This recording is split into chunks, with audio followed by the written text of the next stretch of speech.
Burlas, insultos, prácticas médicas injustificadas, esterilización forzada, son solo algunos ejemplos de la violencia que se comete contra las mujeres durante la atención del embarazo, parto y posparto. En 2015, 7 de cada 10 mujeres tuvieron un hijo, lo cual significa que cerca de 72% de la población femenina con vida reproductiva requirió de asistencia médica y por lo tanto estuvo expuesta a sufrir de violencia obstétrica. A pesar de que este tipo de violencia representa un problema de salud pública y restringe y anula el acceso de las mujeres a una vida libre de violencia, está tan naturalizada que es invisible para las propias víctimas. La violencia obstétrica es producto de un entramado multifactorial en donde confluyen la violencia institucional y la violencia de género. De enero de 2014 a julio de 2015, 266 mujeres víctimas de este tipo de violencia interpusieron quejas ante las secretarías de salud de los estados donde residen. Sin embargo, no encontraron respuesta alguna, ya que no dieron seguimiento a los casos. Por otra parte, la Comisión Nacional de Derechos Humanos emite en 2015 recomendaciones en diferentes casos de violencia obstétrica, solicitando su inscripción al Registro Nacional de Víctimas y su acceso al Fondo de Ayuda, Asistencia y Reparación Integral. ¿Qué significado tienen estas medidas para las víctimas? ¿En realidad se llega a reparar el daño? ¿Qué acciones se deben implementar para eliminar este tipo de violencia? Hoy, en Diálogos en Confianza, hablaremos de los avances y retrocesos en el tema de la violencia obstétrica.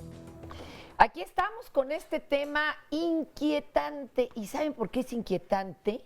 Porque muy pocos saben exactamente qué es la violencia ginecobstétrica y aún menos saben, bueno, qué hacer, qué es lo conducente si uno la sufre. Y otra, ¿y existe de veras una verdadera reparación del daño? ¿Qué haces cuando alguien ya murió? ¿Cómo te regresan la vida de un infante, de la madre parturienta? No. Bueno, es un tema verdaderamente inquietante y queremos conocer tu opinión o tu experiencia si la has sufrido, y para eso van a estar listas y abiertas todas nuestras vías de comunicación, además para que nos sigan incluso vía internet.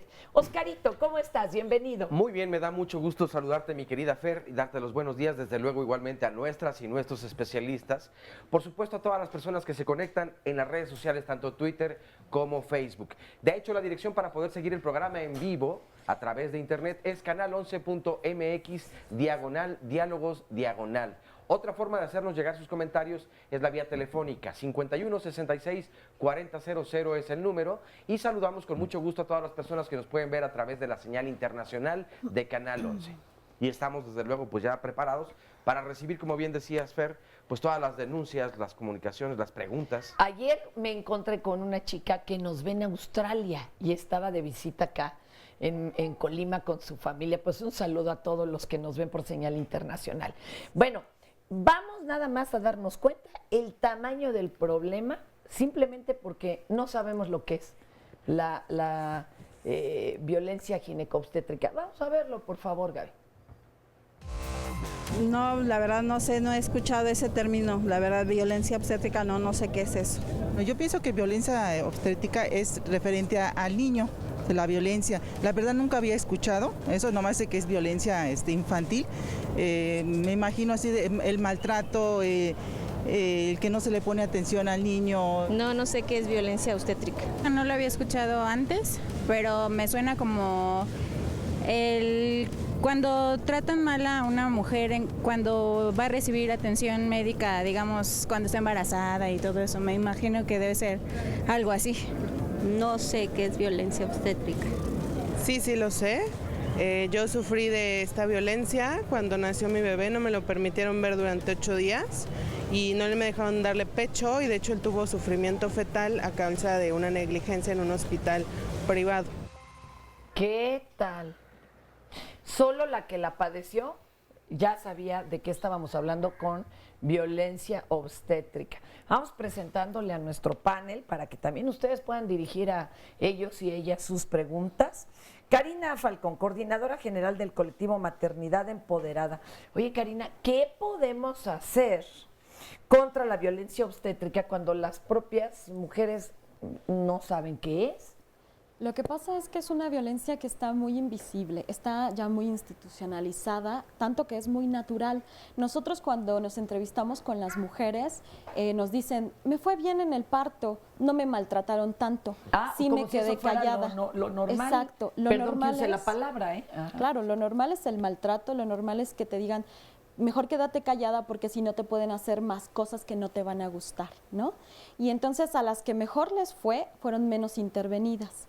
A las que peor les fue, obviamente, se dan cuenta que fueron víctimas de violencia obstétrica porque ya hubo un fallecimiento del bebé, hubo un sufrimiento fetal, hubo una cesárea innecesaria que a veces nos damos cuenta hasta que ya pasó 1 año, 2 años y de repente como que decimos, fuera de este boom de la oxitocina que después de tener a un bebé pasa en nuestros cuerpos, como que nos damos cuenta y pensamos, creo que no me gustó tanto el nacimiento de mi hijo, creo que no tendrían que haberme gritado, creo que no tendrían que haberme cortado, porque es lo normal, por ejemplo, que hagan cortes, que hagan muchísimas intervenciones, ¿no?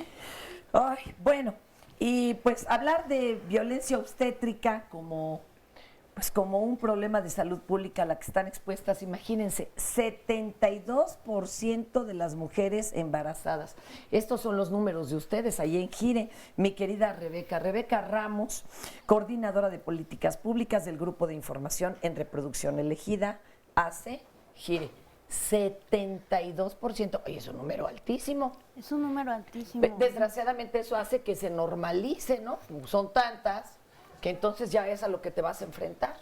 Sí, lamentablemente, como ya lo comentaba Karina, es una situación que justo eso, se normaliza, parece que el parto tiene que ser un evento doloroso en el que las mujeres no tenemos pues tantas opciones de decidir de qué manera se va a llevar a cabo este proceso, si se va a llevar a cabo por cesárea. Por supuesto que nosotras desde Gire lo que hemos hecho es tratar este tema de la violencia obstétrica desde un enfoque de derechos humanos y en ese sentido pues darnos cuenta que hay una responsabilidad institucional, una responsabilidad del Estado que en los casos que se tiene que prevenir, que es una de las obligaciones por parte del Estado, pero una vez que se han dado estos lamentables casos, tiene que haber una reparación integral porque hay una violación a los derechos humanos de las mujeres cuando suceden y hasta de los niños, ¿no? Claro. Sí, claro. Del bebé.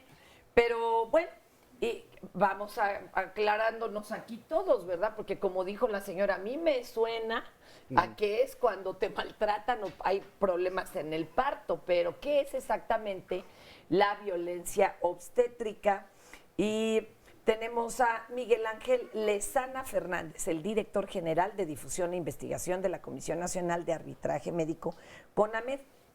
¿Qué se puede entender por violencia obstétrica, doctor? Bueno, efectivamente es un término que va en uso creciente en todos los medios gracias a la participación de las organizaciones de la sociedad civil, de las O sea, no es que hayan subido los números, sino más bien la conciencia de que se padeció. En principio yo diría que sí, ¿no? Es decir, aunque es un fenómeno, digamos, que no ha sido claramente definido, pero sí hay una serie de conductas que tienen que ver con maltratos o con el abuso de cierto tipo de intervenciones médicas que claramente no están justificadas, que se ha ido conformando bajo este concepto, ¿no? Es una especie de un constructo que se llama ahora violencia obstétrica.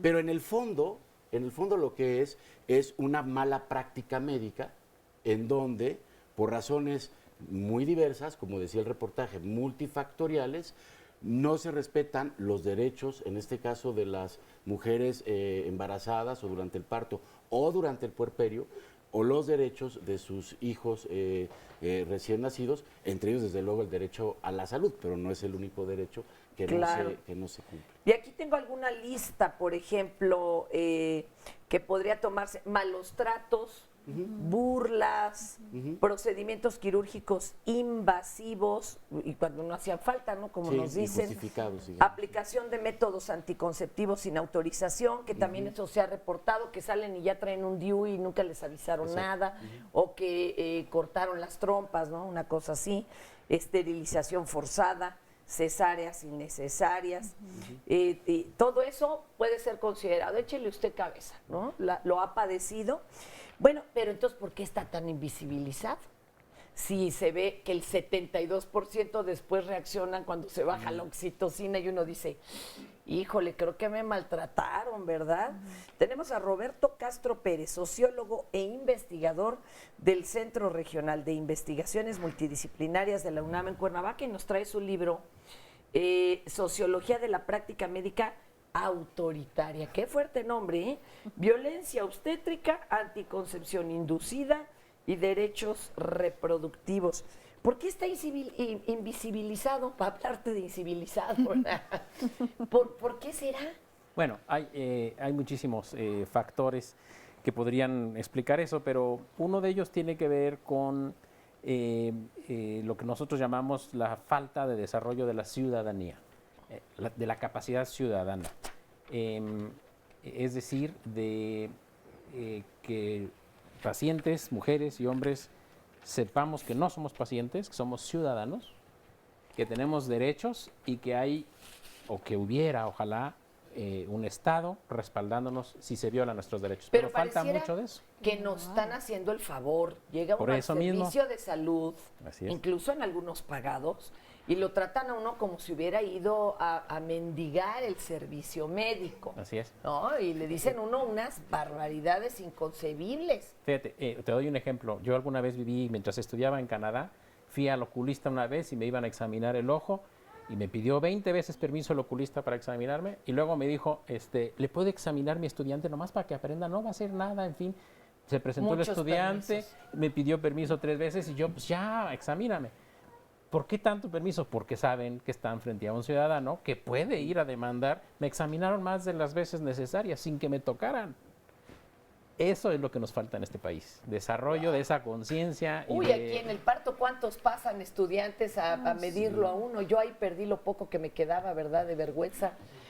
Nos querías decir tú también algo de este aspecto, ¿no? Claro, que pasa, por ejemplo, también que desde la perspectiva de género, pues se ha manejado mucho que la mujer cuando entra en este no solo trabajo de parto, sino que también en todos los espectros que están alrededor del embarazo y del parto, que no está en sí misma, ¿no? Entonces es como un poder controlar, es controlar todo lo que está sucediendo ahí. Y entonces son los tactos, que es meter los dedos en la vagina de la mujer, los tactos que son continuos por diferentes personas, ya está en 8, ya está en 9, ya va a comenzar a pujar, puje, no puje, cuando fisiológicamente el cuerpo de la mujer está hecho para hacerlo, ¿no? Sí, no camine, ¿por qué quiere deambular? No, ¿cómo que se va a dar un baño? O sea, es más, te dicen, no grite porque bien que abrió las piernas. Eso fue la frase que nos remitió una testimonio en un tema, o sea, similar. Sí. Es vergonzoso. Tenemos, miren, se invitó a la comisión, pero pues no pudieron asistir, a la mera hora nos cancelaron, pero vamos a ver esta cápsula con respecto a las recomendaciones que generan incluso este programa. Adelante. El 10 de diciembre de 2015, la Comisión Nacional de Derechos Humanos emitió una recomendación al gobernador de Veracruz, Javier Duarte de Ochoa, por el caso de 8 médicos del Hospital Regional Dr. Emilio Alcázar Castellanos, en Tuxpan, cuya actuación derivó en violencia obstétrica contra una mujer de 19 años de edad y la muerte de uno de sus gemelos. En la recomendación 40-2015, el organismo nacional comprobó violaciones a los derechos humanos referentes a la protección de la salud de la madre y los bebés, por lo cual solicitó al gobierno de Veracruz tomar las medidas necesarias para reparar el daño a los familiares del bebé fallecido y otorgarles atención médica y psicológica. Asimismo, solicita dotar al nosocomio de medicamentos, mobiliario, equipo en buenas condiciones y suficiente personal, entre otras medidas. Ojo, es una recomendación, ¿eh? No hay dientes, no se le puede obligar. Pero ¿por qué, por ejemplo, tipificarla y como delito y que además se pida la reparación del daño? Pues no resuelve gran cosa, Rebeca.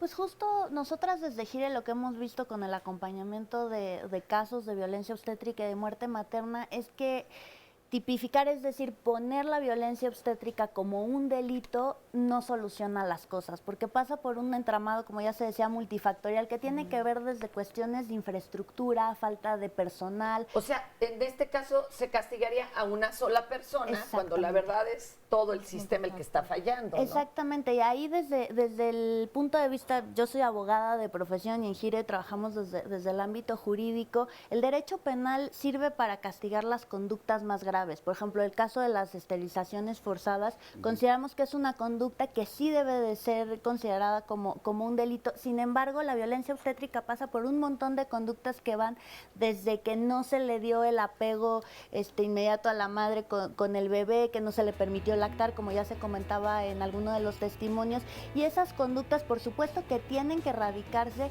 pero no son merecedoras de que una persona sea sujeta a un proceso penal y que vaya a la cárcel. Claro. Porque además eso nos pone en una situación de confrontación con el personal médico. Y de lo que se trata es que pues seamos aliados. Y entonces trabajarán a la defensiva, que todavía sale peor, ¿no? Y que además nosotros desde Gire lo vemos como la salida fácil. O sea, es decir, sale un legislador, una legisladora a decir ya hay todos estos casos de violencia obstétrica y estamos tomando cartas en el asunto, y es ponerlo en un código penal sin reestructurar presupuestos, sin reestructurar el sistema de salud, que es lo que realmente y eso se si atrapan a alguien, porque también para como está la justicia en México, ¿cuántos de los verdaderos delincuentes siguen libres? Ahorita venimos.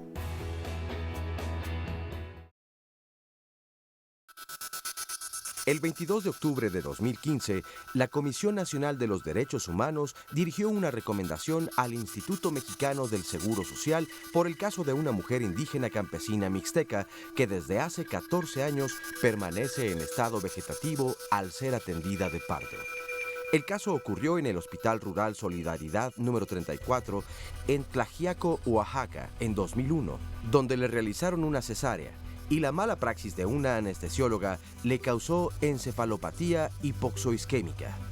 Tardaron 11 años en remitir la indagatoria a la Procuraduría General de la República, lo que propició que la responsabilidad penal prescribiera y la consecuente impunidad.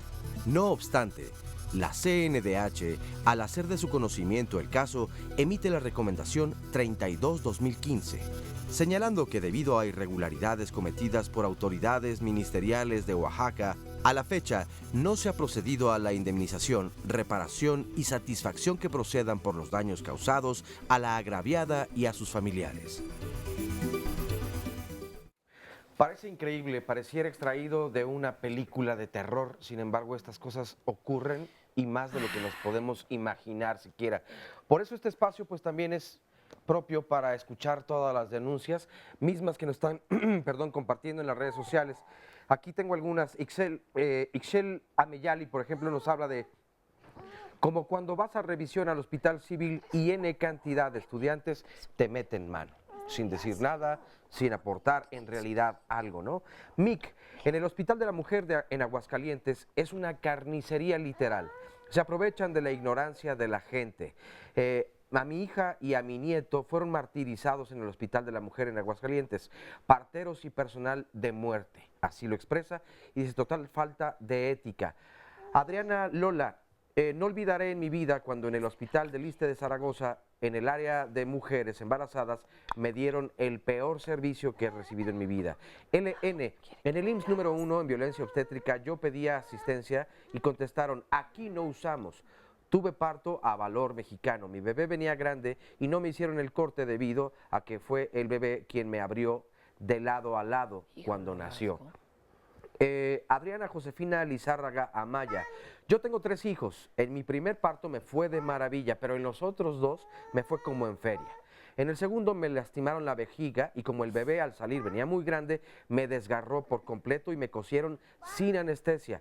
Y en el tercer parto me dejaron sola y en la sala de parto. Y cuando al doctor se le ocurrió asomarse a ver cómo iba yo, ya estaba teniendo a mi hija en ese momento. Prácticamente estábamos solamente el doctor y yo, así que yo tuve que asistirle al doctor en mi propio parto. Esta es una realidad que ocurre y que llena de indignación, desde luego, pero pareciera algo natural y pues no debe ser natural, no se debe invisibilizar y tratarle y darle desde luego respuesta. Pero además, ahorita que nos digan nuestros especialistas cuáles son los pasos para poder denunciar, para que no quede en una terrible anécdota o un caso del terror, ¿verdad? ¿Qué podemos hacer para que esto no se siga reproduciendo? Y tenemos también aquí testimonios en nuestro público a quienes agradecemos de antemano que con su valor vengan y nos compartan, pues, para que se vea que esto existe. Y sobre todo que quienes lo han sufrido se den cuenta, mira, eso me pasó a mí, pero sí podemos hacer algo. Vero, bienvenida. Muchas gracias. Cuéntanos qué te pasó a ti.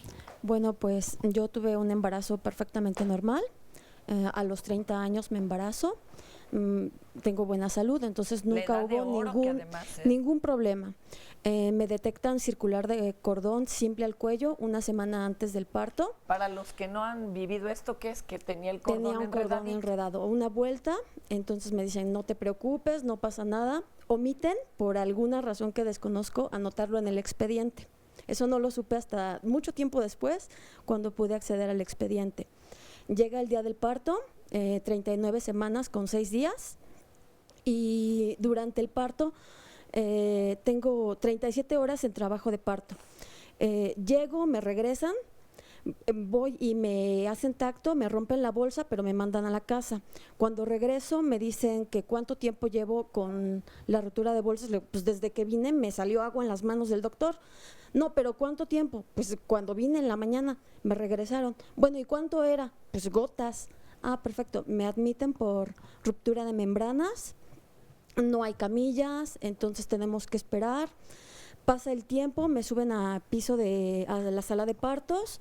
Mientras estoy ahí me hacen tacto cada 15 minutos. Hay 3 médicos que me hacen tacto continuamente. Ya después de 5 horas, pues ya estoy cansada y les digo que ya no me hagan, que ya fueron muchas veces. Cuando les digo se enojan y solo un médico deja de hacerme tacto. Hay 2 médicos, mujeres, que continúan haciéndolo y se enojan pues porque yo no quiero. Pasa el tiempo y estoy muy cansada. Está el suero y el suero no gotea. Yo no sé a qué hora lo cerraron, pero el suero no gotea. Paso como desde las 5 de la tarde a las 7 de la mañana del día siguiente y en ese tiempo ya el suero no goteó nada. Yo les pido constantemente que me den agua o que me dejen parar, porque la norma marca que puedo tener libertad de movimiento y que puedo tomar líquidos. Me dicen que no. Cada vez que yo les pido algo, se enojan y se enojan y se enojan y se enojan. Llega un momento... ¿En dónde te estaban atendiendo? En el Hospital General de Tlalnepantla, de Valle Ceilán. Okay. Pasa el tiempo y después, en un momento les digo que me tengo que parar porque ya estoy muy incómoda. Me paro de la camilla y se enojan más, mandan llamar a mi mamá y les dicen que yo no me comporto y que estoy poniendo en peligro a mi bebé y a las demás pacientes. Me dicen a mí que no quiero a mi bebé, que mi bebé se va a lastimar por mi culpa. Y me bajo de la camilla y me subo, pues, porque como yo me movía mucho, la camilla se iba para abajo, la colchoneta, y pues ya me iba a caer. Entonces ya después ellos vienen y acomodan la colchoneta. Así como bajo, subo yo sola. Mandan llamar a mi mamá y le dicen que no me comporto y la hacen firmar y pone que yo no dejo que me hagan tacto y que soy una mala paciente, que estoy poniendo en peligro la vida de mi bebé. Pasa el tiempo y después de eso dejan de hacerme tacto.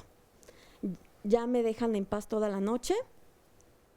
Pasa el tiempo, como a las 3 de la mañana, yo le pregunto a la médica que se queda de turno que tengo un hoyo en la panza, que si está bien. Me dice que no sabe y se va. Regresa 1 hora después y pone el monitor de frecuencia cardíaca y el corazón de mi bebé ya no se escucha nada. Pero yo creo, le pregunto por qué y no me dice nada. Y le pregunto que si es porque ya no tengo agua, me dice que no sabe. Y se va, pasa el tiempo, otra vez regresa y vuelve a poner el monitor y se escucha otra vez. Entonces yo creo que es el monitor el que falla. Pasa el tiempo y vuelve a regresar y otra vez no se escucha nada. Y llega a las 7 el cambio de turno, ella se va. El médico que está en la noche se duerme. Atienden, en el turno de la tarde atienden 2 partos y una cesárea. Y en el turno de la noche atienden un parto y una cesárea. No hay mucha gente, pero hay mucho personal y están durmiendo, comiendo, se salen, entran, regresan, bromean, ponen música, ven la tele, chatean, pasa mucho tiempo. Se da el cambio de turno a las 7 de la mañana, llega el médico del nuevo turno, empieza a revisar desde la orilla hacia el medio, yo estoy justo en medio y siempre veo todos los partos en las 3 salas que hay. Y cuando llega conmigo, pues yo ya estoy dilatada desde hace 1 hora, entonces justo en ese momento, son 7:30 aproximadamente, llega una chica la que trae en silla de ruedas, no trae vendas, no trae nada, y yo no sé qué ve él en la cara de ella, que no ve la mía, porque pide que la metan inmediatamente a la sala de expulsión y su bebé nace. Entonces me dejan ahí en la camilla, yo sigo pujando y pujando y pujando, pues mi bebé no sale. Él se tarda 20, 25 minutos, regresan conmigo y me empieza a decir que puje diferente porque pujo mal. Se asoma a ver mi vagina y dice que mi bebé es pelirroja y que se le ve la cabeza, ¿no? Ya pasa ese tiempo en el que está ahí y me empiezan a apretar el abdomen, me hacen maniobra de Cristeler como 15, 20 minutos. Mi bebé no sale, o sea, por más que me aprieta una residente que está afuera y empieza a apretarme como 10 minutos y te pasan a la sala de partos. Te pasan a la sala de partos y llega otro médico que dicen que es quiropráctico y le dicen que él también la ayude, entonces él empieza a empujarme y entre los dos están empujándome y empujándome. Ya tengo calambres a esa hora, entonces ya las piernas me duelen. Pasa el tiempo y están apretando y llega un momento en el que se escucha como que algo truena y sale mi bebé y trae la circular.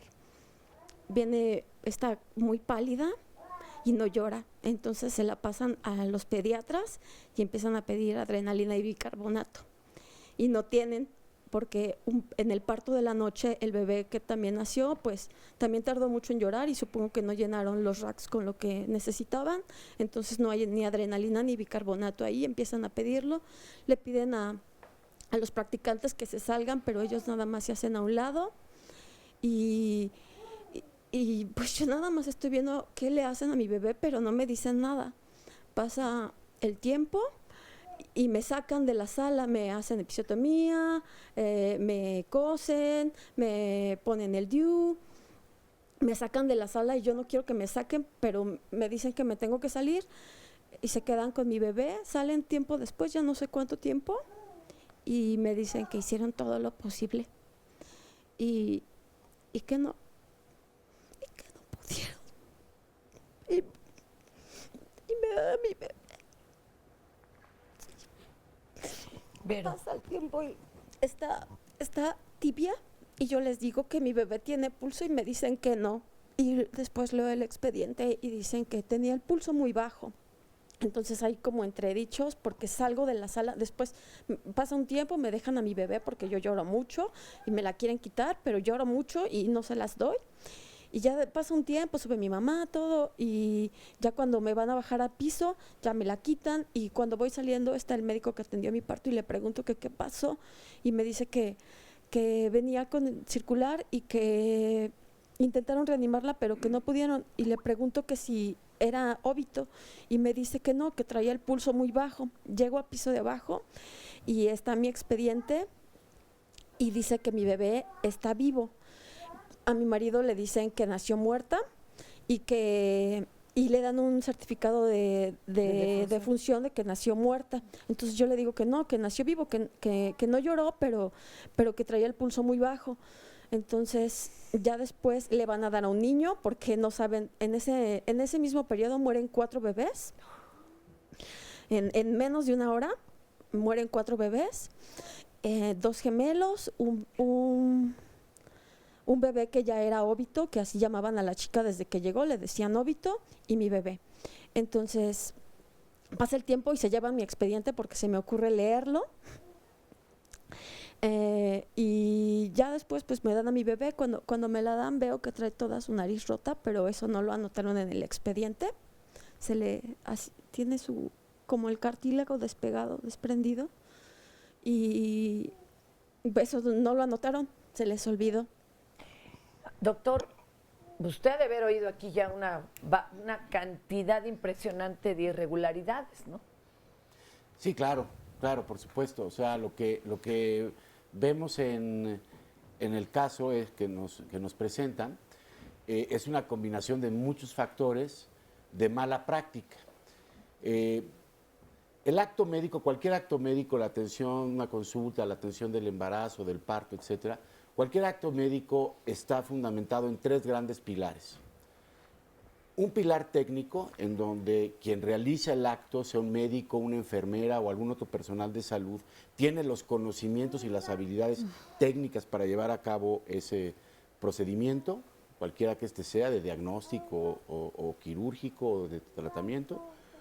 Un pilar bioético, es decir, tiene que apegarse a ciertos principios, que aquí vemos que varios de esos principios no se respetan. Por ejemplo, el principio de autonomía, que es fundamental, en donde la paciente, en este caso, la persona, participa de las decisiones que se van tomando en torno a la evolución de su situación particular, sea durante el embarazo o durante el parto o en alguna enfermedad que se pueda presentar.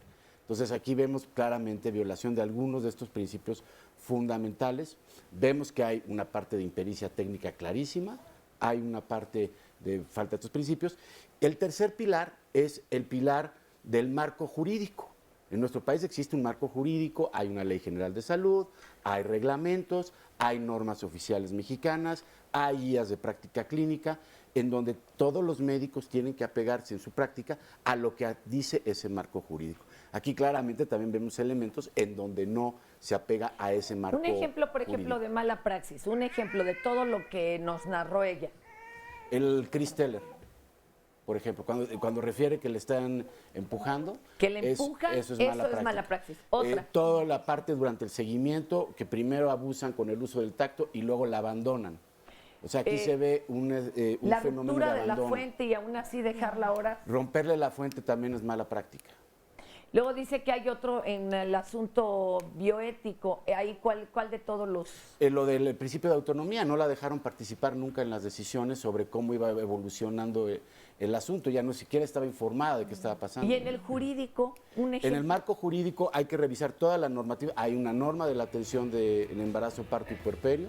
Hay una norma del expediente clínico que claramente aquí no se cumplió. Por ejemplo, la parte de consentimiento debidamente informado. Ahora, estos 3 pilares, Fernanda, están dentro de todo un esquema que es la organización del sistema y la organización del servicio. Entonces, ahí también tenemos que ver todos esos elementos. Por ejemplo, lo que mencionó la señora Vero, si no me equivoco es su nombre, lo que mencionó Vero en términos de que como ya habían utilizado parte de los medicamentos del carro rojo con niños, ya no había. Entonces, es un problema de la organización del servicio. Vamos a una pausa y regresamos a ver qué ha hecho Vero y qué es lo que tiene que hacer. Bueno, regresamos con el caso de Vero aquí en Diálogos en Confianza, hoy en Violencia Obstétrica. Y nos explicaban por qué se habían cometido un montonal de irregularidades. Vero, ¿tú qué hiciste después de esto? Ya habiéndose perdido 4 bebés en una hora el mismo día que tú perdiste a la tuya. Ahí me volví loca, o sea, yo ya no sabía qué pensar, si estaba bien yo, si había sentido su pulso o no. Después yo sentía culpa porque yo pensaba que como yo sentí su pulso, que estaba viva. Yo creía que estaba viva y una semana pensé que estaba viva y que yo la había enterrado viva. Ay, Dios. Entonces. ¿Y no te dieron ni apoyo psicológico, nada? ¿Levantaste alguna denuncia? Al inicio no. La levantó mi papá en Derechos Humanos y en la Contraloría Interna del Instituto de Salud del Estado de México. ¿Y qué procedió? ¿Qué pasó? Y al momento ya se llegó al fallo de negligencia médica. Yo empecé a ir a buscar apoyo como 2 meses después. Acudí a Gire. Estuve yendo un tiempo, como 6 meses, pero la presión es muy fuerte y te desmoralizas porque es estar viviendo lo mismo, una y otra vez y una y otra vez. Para seguir el juicio. Entonces es muy cansado. Llegó un tiempo en el que yo ya no quería saber, ya no podía. Al principio estaba todavía muy alerta, todavía tenía como como raciocinio y podía pensar. Llegó un tiempo en el que mi mente se fracturó y ya no pude. Claro.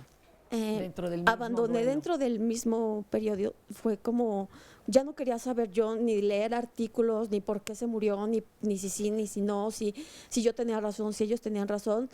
Ya no podía leer, ya no podía sumar, ya no podía salir a la calle. Entonces dejé de estar con Jire y hace un mes pues nos llamaron ya de Derechos Humanos para decirnos que ya está el fallo de negligencia, entonces pues que tengo que proseguir con esto. Claro, entonces ratificar ahí. tengo que ratificar la denuncia, ya está puesta pero no está ratificada y Lo vas a ahora hacer. con el fallo tengo que hacerlo. Claro. Es Además un obligo. es necesario. ¿Por qué? Explícanos, Rebeca, ¿por qué si es bueno seguir con esto, aunque te acompañen, aunque te ayuden, porque pues además encima del dolor, del duelo, de algo tan terrible como es perder un hijo, como dice ella, con esta mente, el corazón todo fracturado, pues hay que seguir adelante. ¿Por qué, Rebe?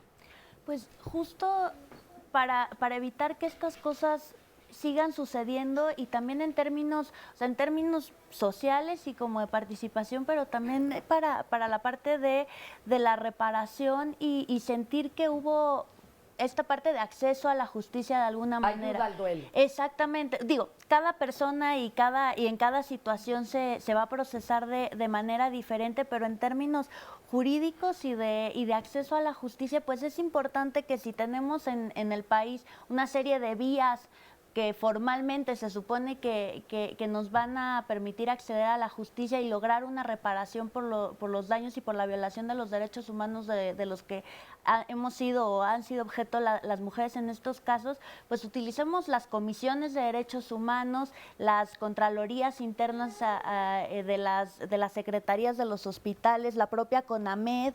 O sea, creo que sí es importante porque justo gracias a que se han presentado estos casos, a que se han visibilizado, hemos logrado que tanto la Comisión Nacional de los Derechos Humanos, que al interior de la Secretaría de Salud se reconozca el término y que no se trata de que se reconozca el término, se trata de que se lleven a cabo acciones para evitar que estas cosas sigan sucediendo. Pero se puede hacer algo con las recomendaciones, con la CONAMED, o sea, de veras podemos lograr que no vuelva a faltar ahí la insulina, que no falte personal médico verdaderamente preparado. O sea, ¿de veras podemos lograr algo o vamos contra un monstruo llamado sistema?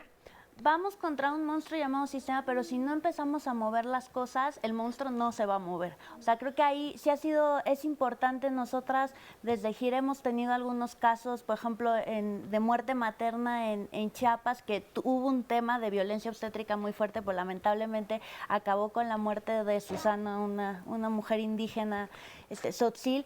Logramos que hubiera una recomendación de la CNDH, logramos que ya hubiera una reparación con la familia en términos económicos, pero también de atención psicológica, de becas para los hijos y apoyo alimentario. Y ahora la parte más fuerte es justo este tema de las medidas de no repetición. O sea, ¿qué suceden en los hospitales que permite que ocurran estos casos tan lamentables Sí, pues, y que se para ven los arreglarlo. derechos humanos? Y esa parte es muy complicada de lograr que se lleven a cabo estas medidas de no repetición, pero hay que estar pues duro y dale, y desde las organizaciones, desde las personas al interior de las propias autoridades. Ahorita voy contigo, Karina. Para que vean nomás el tamaño del problema. Vean lo que nos contestaban los estudiantes de medicina o los doctores. Vean esto. Bueno, el término de violencia obstétrica como tal, en la Facultad de Medicina yo no lo vi, pero cuando yo hice mis prácticas del internado de pregrado, ya durante la estancia en ginecología y obstetricia fue cuando los mismos residentes de ginecología te empiezan a formar y decir que tal vez no lo ves, pero es parte del respeto tanto a cómo es tu paciente y como es la misma mujer, la persona embarazada. Como tal, el término de violencia obstétrica no se me inculcó en la materia de gineco-obstetricia. Sin embargo, en algunas otras materias como epidemiología o bioética sí se habla o se aborda un poco acerca de este tema. Claro, también lo vas viendo dentro de tu práctica clínica o en el hospital.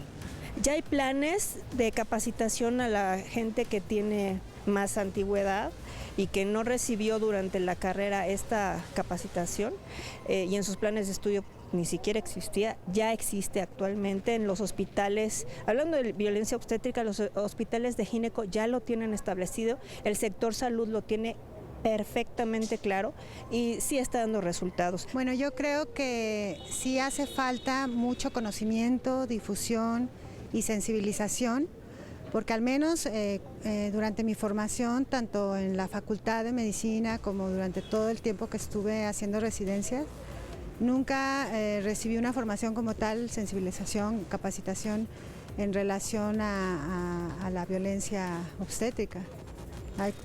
Como que más bien es lo que uno por sentido común y tus valores pues aplicas, ¿no? Pero no como parte de la formación realmente. Y qué terror, porque por ahí se dice, el menos común de los sentidos es el sentido común, ¿verdad? Karina, tú querías decirnos. Sí, justo esta parte de que me parece que de verdad hay un gran desconocimiento y aparte estamos como obviando las necesidades de las mujeres. Las necesidades de nosotras, las mujeres, son muy diferentes cuando estamos en el embarazo y también cuando está la atención al parto. Tanto, me parece que hay un desconocimiento también por parte de la formación médica acerca de esto, cuáles son los derechos de las mujeres. Y esta parte que decimos del sentido común, parece que cuando necesitan cesárea no le quieren dar cesárea y cuando no la necesita entonces que se vaya a una cesárea innecesaria. Entonces no están conociendo realmente cuál es la fisiología del trabajo de parto, ¿no? Eso pasa muchísimo y yo creo, algo que nosotras como colectivo impugnamos mucho tiene que ver con que en qué momento hemos metido el nacimiento de nuestros hijos y nuestras hijas en un lugar en donde llegan heridos, en donde hay urgencias, en donde está un enfermo de los riñones, en donde hay enfermos crónicos y donde por supuesto hay muchísimos factores que pueden poner en riesgo la vida de nuestros hijos. ¿Cuándo le empezamos a decir al parto, me alivié? Si no es una enfermedad. Bueno, vamos a ver otro testimonio muy doloroso y también de falta de sentido común. Vamos a verlo.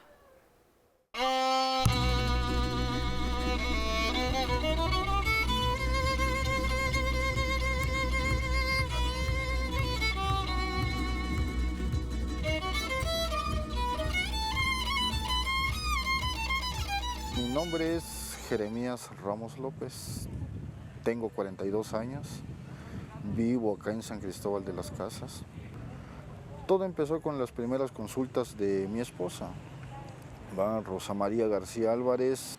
Ayer que teníamos cita allá en Chamula, fuimos, le buscaron y le buscaron y le buscaron y le dijeron a la señora, algo pasó con el bebé porque no tiene frecuencia cardíaca.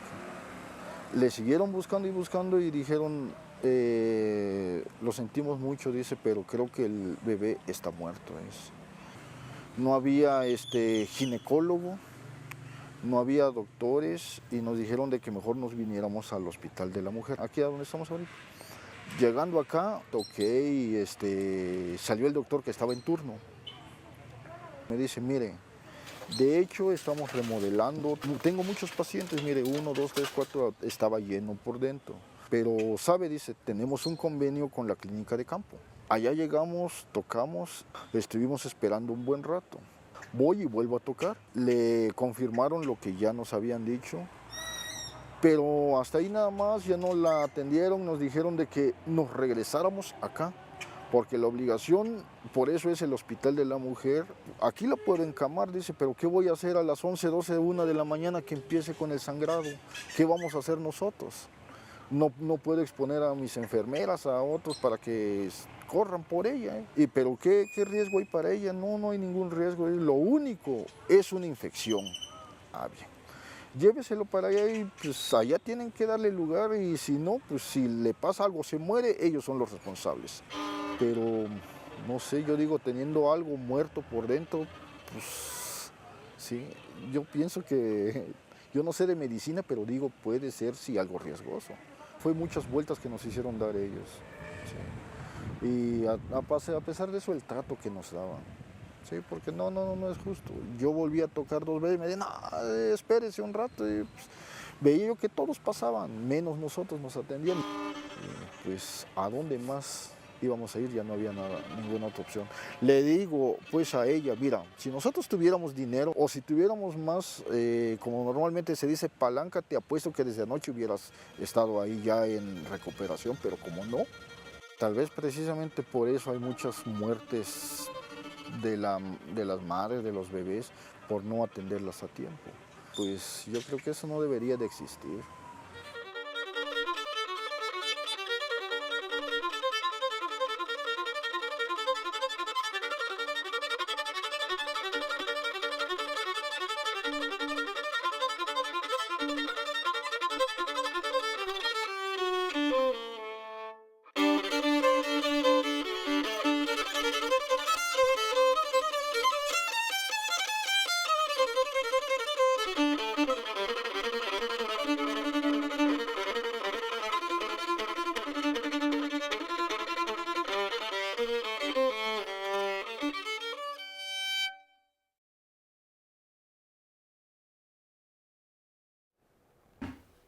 Muchas gracias, Ajire. Desde luego este material es impactante. Escuchar todo esto parece mentira. Nos comenta o nos comparte también Sandra Jiménez Gutiérrez. Si denuncias, ni caso te hacen.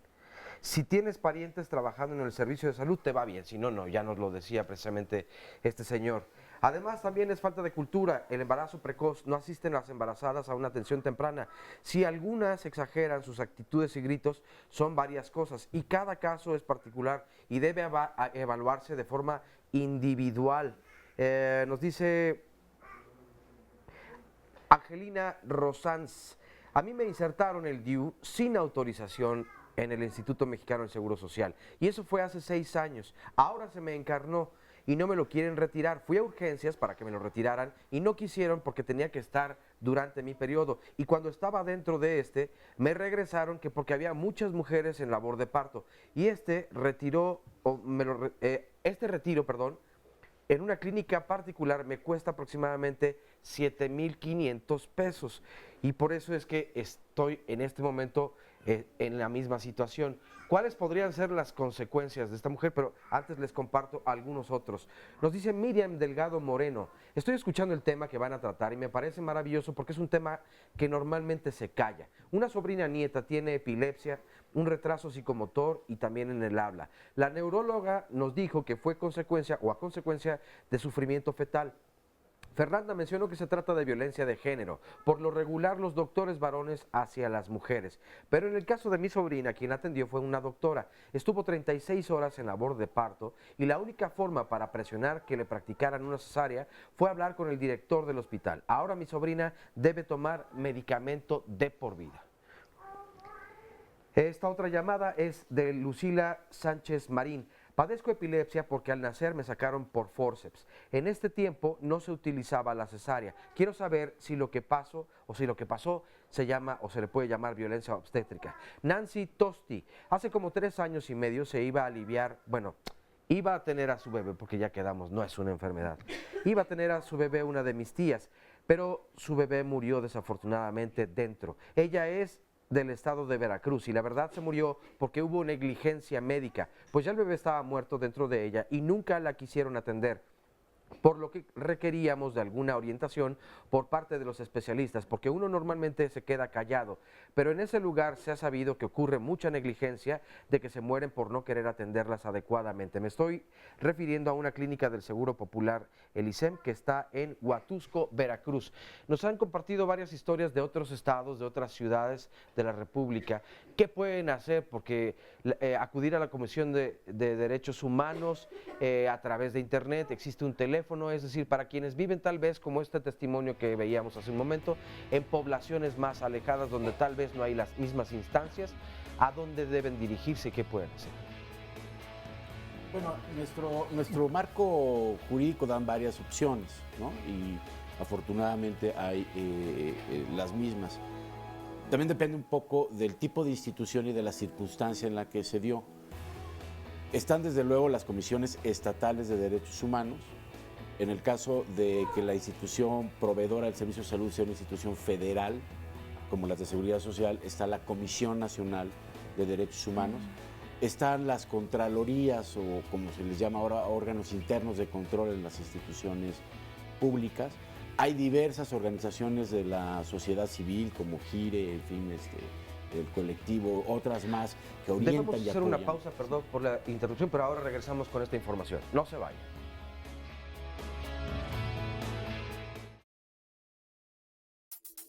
El pacto humanizado toma el punto de partida, digamos, de una iniciativa para que se piense de esta manera, más respetuosa, en todos los ciclos de la vida. Cuando una mujer queda embarazada o planea embarazarse, una pareja, obviamente empiezan a buscar las mejores opciones.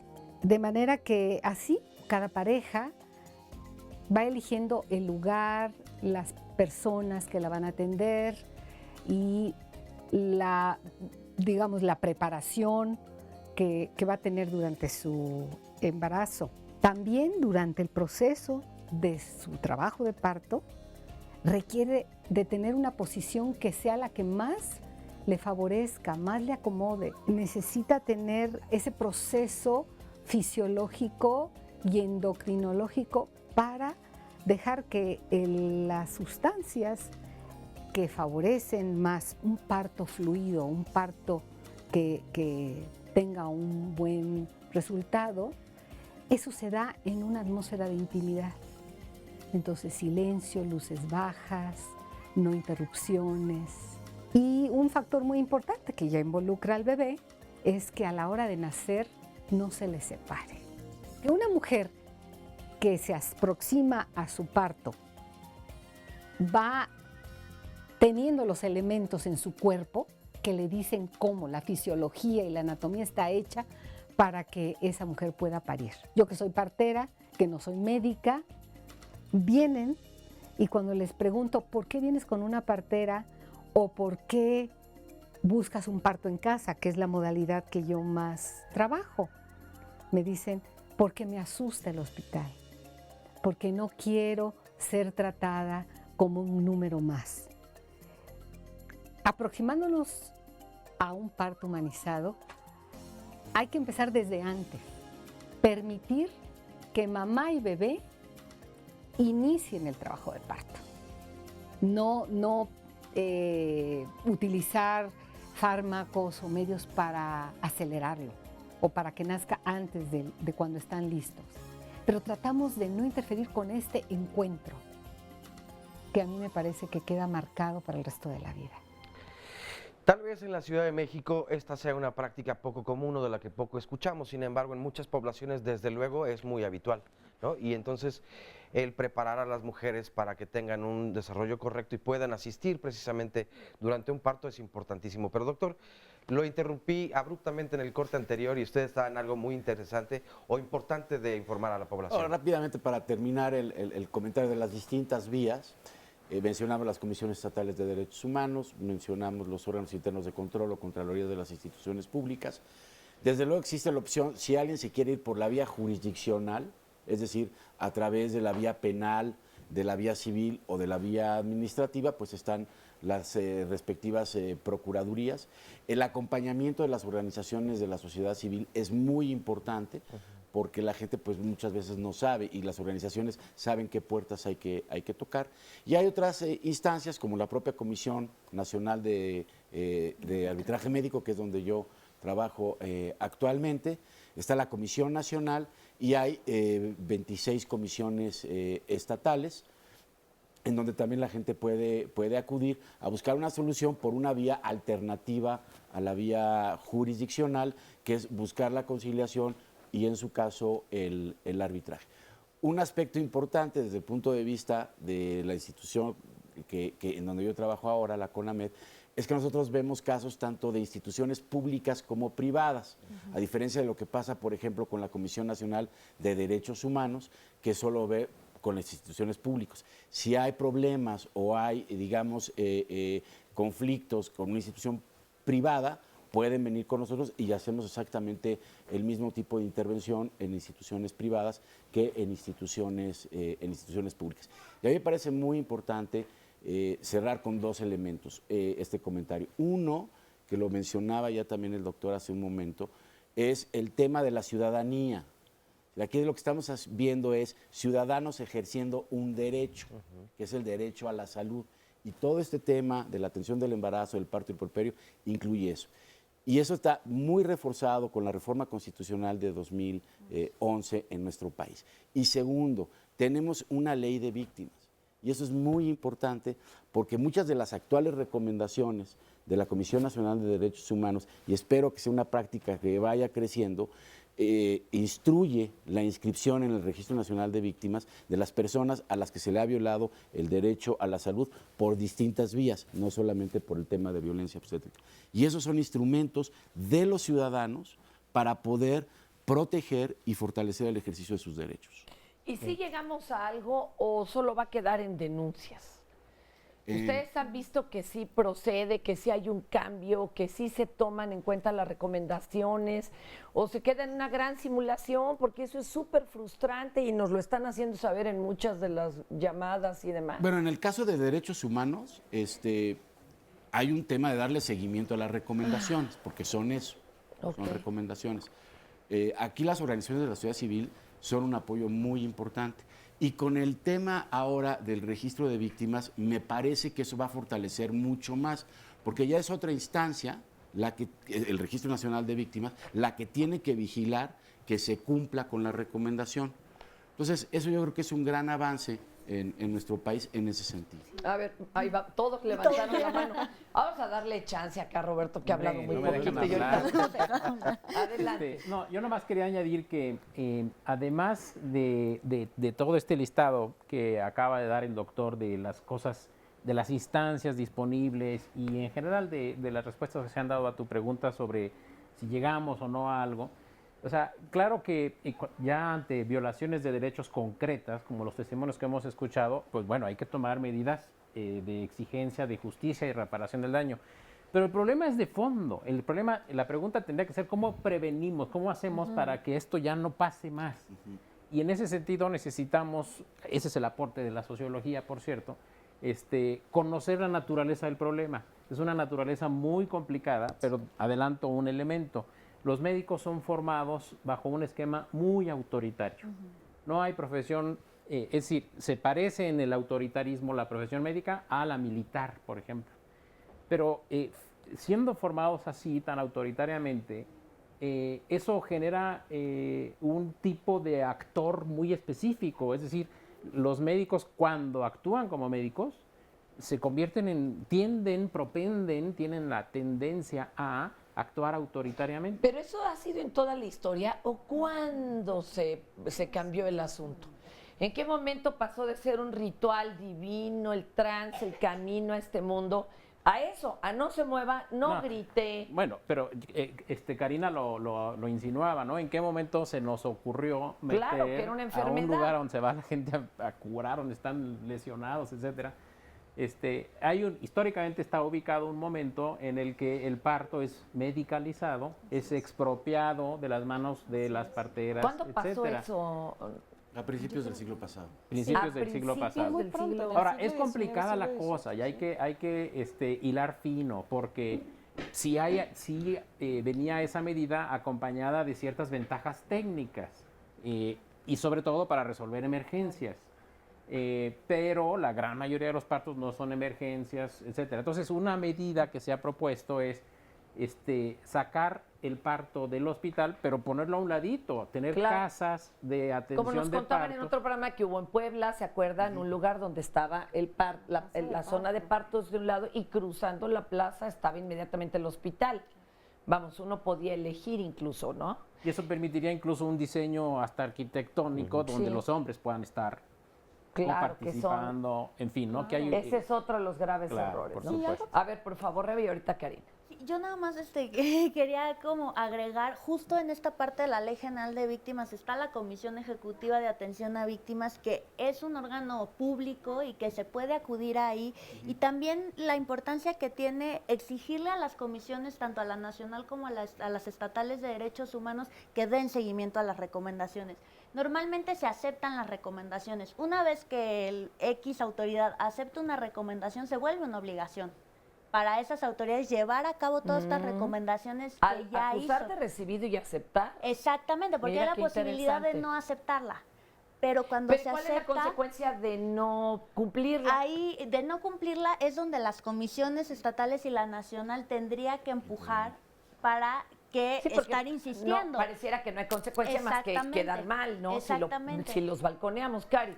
Yo creo que aparte de las herramientas jurídicas que definitivamente sí tenemos que echar mano las mujeres, me parece que también esta toma de conciencia es lo que ha empujado. Si bien el Estado no ha podido todavía responder, porque no ha podido responder todavía a nuestras necesidades, las mujeres sí estamos tomando diferentes estrategias para tener lo que sería un parto respetado. Es decir, no es nada más la mujer que va a tener un bebé, sino es la mujer, la familia, los hijos, si ya se tienen hijos.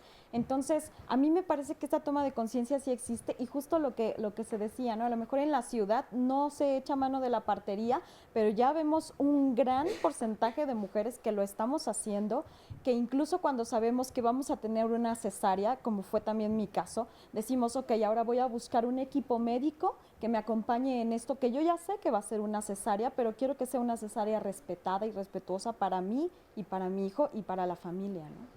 Oye, aquí tengo a Brenda. Brenda, cuéntanos tu historia, por favor. Yo, bueno, estaba embarazada, tenía aproximadamente 36 semanas. Un día, era el 30 de julio, en la noche yo me percaté de que el bebé no se movía ya cuando yo me fui a acostar. Para los que no han contado nunca en semanas, se entiende que el parto se da entre la 38 y la 41, más o menos. Para que se ubique en 36 y media ya era muy cercano, ¿no? Sí, acudo a la clínica, una clínica particular donde yo me estaba atendiendo.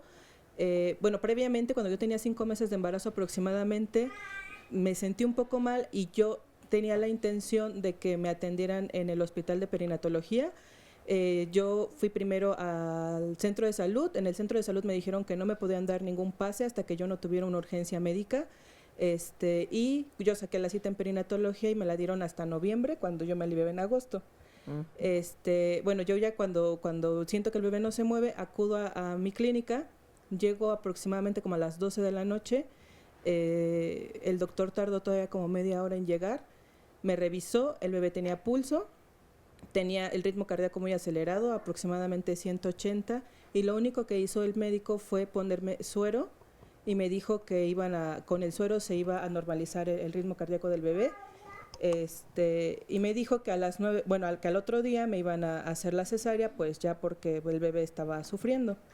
El doctor se fue. Supuestamente una enfermera me iba a estar checando el ritmo cardíaco durante el transcurso de la noche. Nunca pasó. A las 6 de la mañana regresa el doctor y vuelve a checar el ritmo cardíaco y ya había bajado. Y así estuvo. Yo creo que estuvo esperando al ginecobstetra y al pediatra para la cesárea. A las 8:30 otra vez vuelven a revisarlo y el ritmo cardíaco había bajado. A las 9, justo antes de que supuestamente yo fuera a entrar ya a cirugía, el bebé ya había fallecido, ya no encontraron ritmo cardíaco, y nadie decía nada. O sea, solamente me hacían con el Doppler y buscaban y buscaban y buscaban y nunca lo encontraron. Me meten a la cirugía pues como urgencia, pues mi familia tampoco sabía qué estaba pasando, me ponen la anestesia, la epidural, y me inician la cesárea cuando a mí todavía la anestesia no me había hecho efecto. O sea, yo empiezo a sentir cuando cortan con el bisturí, o sea, yo recuerdo que yo gritaba y como no me hacía efecto la anestesia todavía, me tuvieron que poner anestesia general. Dice mi esposo que él escuchaba desde afuera del quirófano, perdón, cómo gritaba o sea, en un segundo dejé de gritar, o sea que ya fue cuando me pusieron la anestesia general. Yo despierto de la anestesia cuando voy saliendo del quirófano y yo nada más de reojo vi al bebé, o sea, pero no sabía. Y era como un caos, o sea, todo el mundo gritaba y corrían y todo. Me pasan a la habitación y yo, ¿dónde está el bebé? Es que yo no lo escuché llorar, Nadie me dice nada, ni el doctor, ni nadie. Volteo a ver a mi mamá y le digo, dime la verdad, ¿cómo está el bebé? Me dice, no te preocupes, le digo, dime la verdad. Me dice, el bebé está muerto. Después de eso, el doctor se me empezó a pasar la anestesia y yo le decía que me dolía mucho, ¿no? O sea, me ardía la herida, porque yo ya tenía una cesárea previa y ahora me hicieron una cesárea diferente, entonces ya tengo 2 cesáreas distintas, ¿no?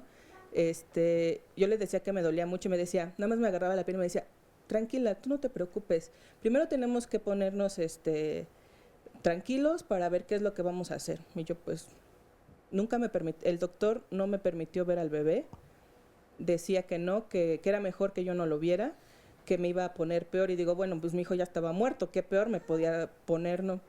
Él me dijo que supuestamente me había dado una diabetes fulminante, una diabetes gestacional fulminante, cuando creo que no existe el término. ¿Existe el término? El término diabetes gestacional sí existe, pero es aplicable fulminante. a la madre. Es cuando ciertas mujeres durante el embarazo, por las condiciones propias y los cambios metabólicos durante el embarazo, tienen elevaciones sostenidas de la glucosa. ¿Pero fulminante? No, eso no existe. O sea, porque yo durante todo el embarazo obviamente llevé mis controles y nunca presenté diabetes gestacional. Me dijo después que no, que el bebé era macrosómico y que por eso había fallecido. Después me dijo que no, que tenía una cardiopatía. Después me dijo que no, que tenía malformaciones, que sus manitas no se le habían desarrollado y que tenía su tórax muy inflamado.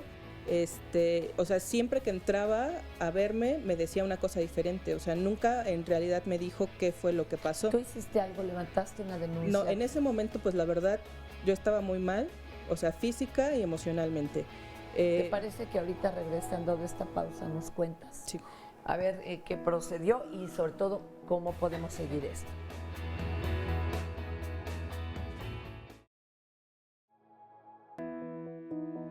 Me fue bien en el parto, no me maltrataron tanto, sí me quedé callada. Lo normal es el maltrato, lo normal es que te digan, mejor quédate callada porque si no te pueden hacer más cosas que no te van a gustar.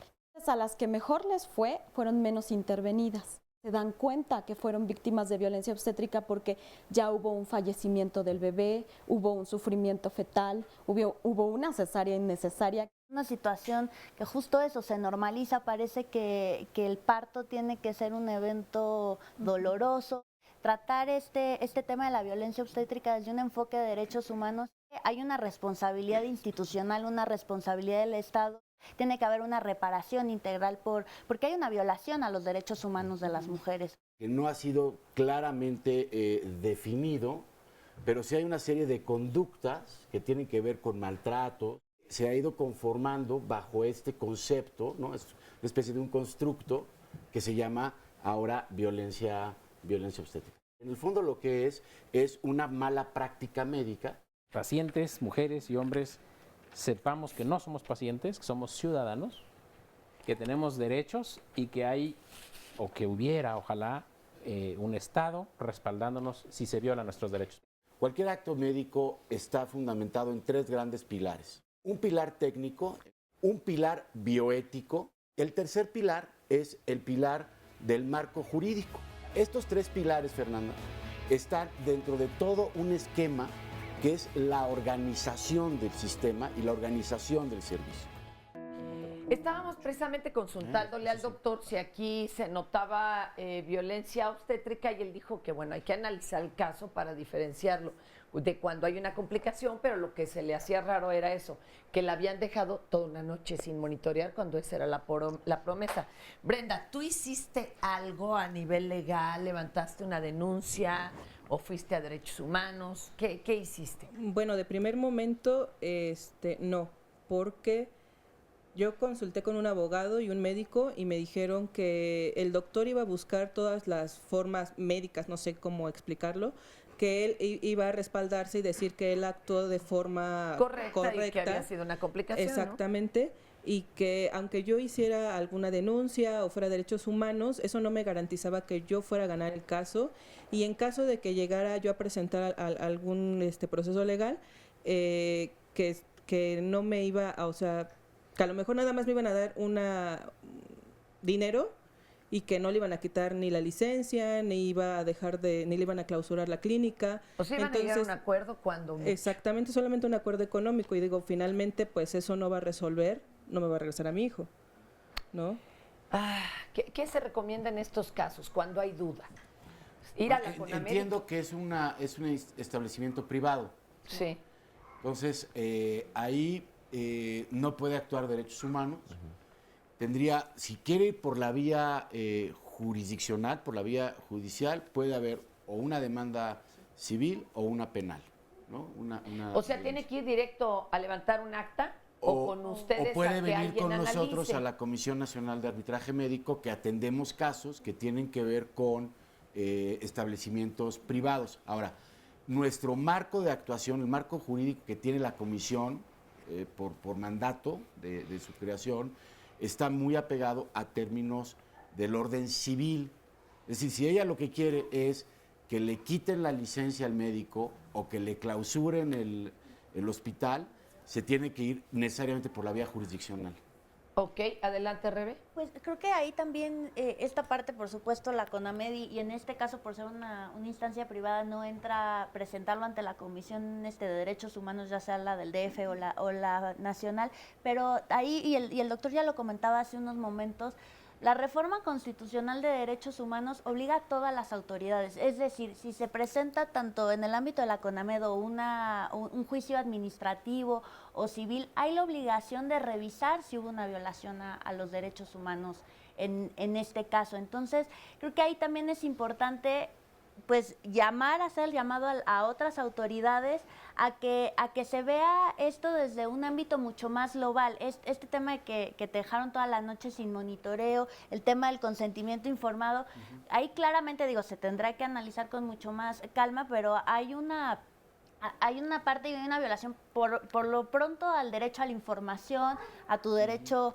a la salud. Ustedes podrían acompañarla y hacer un análisis de qué es lo que estuvo mal, ¿no? Nosotras podríamos orientarla. Lamentablemente, en el caso de Gire, somos una organización y tenemos recursos limitados, nos hemos enfocado únicamente al ámbito de los establecimientos públicos, es decir, de casos que se llevan en instituciones. Pero Fernanda, que se acerque con nosotros. Perfecto. Con muchísimo gusto la atendemos. Tenemos toda un área de orientación donde se revisa el caso. Con respecto a lo de la violencia obstétrica, el doctor me decía que era mejor que se hubiera muerto antes de que hubiera nacido, porque qué tal si nacía y a los 5 minutos se moría, qué tal si nacía y sufría, qué tal si nacía y tenía algún retraso.